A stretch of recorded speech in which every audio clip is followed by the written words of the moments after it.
Hi, everybody. It's Mr. Gray here. Thank you again for another fantastic week at school. We had a really great trip to the planetarium. If you didn't get to debrief with your kids about that, you definitely should. We watched this really great movie on a dome kind of above the theater that represented the night sky, all about the solar system. And then they also did a big presentation on some constellations and how the kids can kind of look up at their own night sky and see the stars and some of the major constellations around us and what the North Star is doing and things like that. So it was a really fun trip, and I think it was a great way to kind of wrap up the science they had been doing with Mrs. DeMarco. So definitely check in with your kids about that if you haven't yet.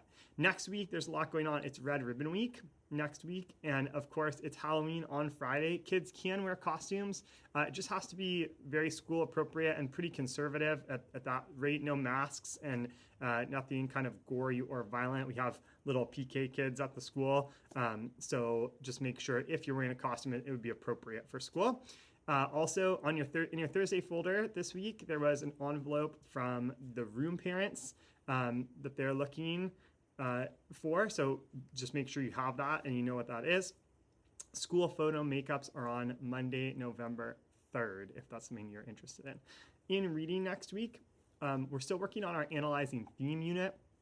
We've been kind of working ourselves up to this idea of theme, and we're getting there. We're trying to kind of build up to that, and so students have been working on these like big ideas and making connections and trying to look at the books they're reading in a more analytical way than just an entertaining way. And next week they're going to take what they've learned so far and put it together in a reader's notebook. So they'll have kind of some creative freedom and some artistic freedom to express themselves while also pulling in the things we have practiced so far. I'll keep reading aloud the book Pax by Sarah Pennypacker. A boy, Peter, and his pet fox, Pax, have been separated, and Peter is on a journey to find Pax, and Pax is trying to live on his own for the first time. So they're both having these like difficulties as they're trying to hopefully get back together.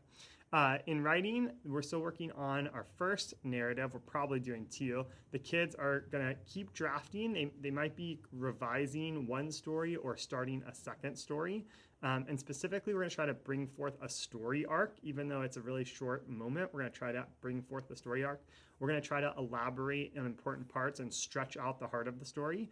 And we might, kids to be a little bit more advanced, might try to include a flashback that helps bring out the deeper meaning of the story. I'm not sure if we'll get to this by the end of the week, but very soon, if not the end of next week, then the week after, they'll start publishing their final narrative. In math, we're going to leave decimals for the moment and go to fractions. We're going to talk about kind of the meaning of a fraction and start out by like coloring some different size fractions, and then we'll practice some more of the operations, the adding and subtracting of fractions. In social studies, the students are still kind of looking at documents to answer the question, why did King Ferdinand and Queen Isabella support Christopher Columbus? They're going to look at the final document, historical document that gives some insight into that and start putting together all the information to put together a little essay that says, this is why the King and Queen supported Christopher Columbus. In science lab, they'll go see Mrs. DeMarco, and we'll continue with the Matter Mysteries unit. And the kids are going to look at different materials and kind of come up with a way to figure out what would make the best materials to make a backpack for school. And so they're talking about the qualities of those different materials and what would make it better for a backpack given the needs of a backpack. We'll have buddies next week, and the kids are working on their chit-chat speeches right now. Starting next week, the kids will actually be giving their first chit-chat speech.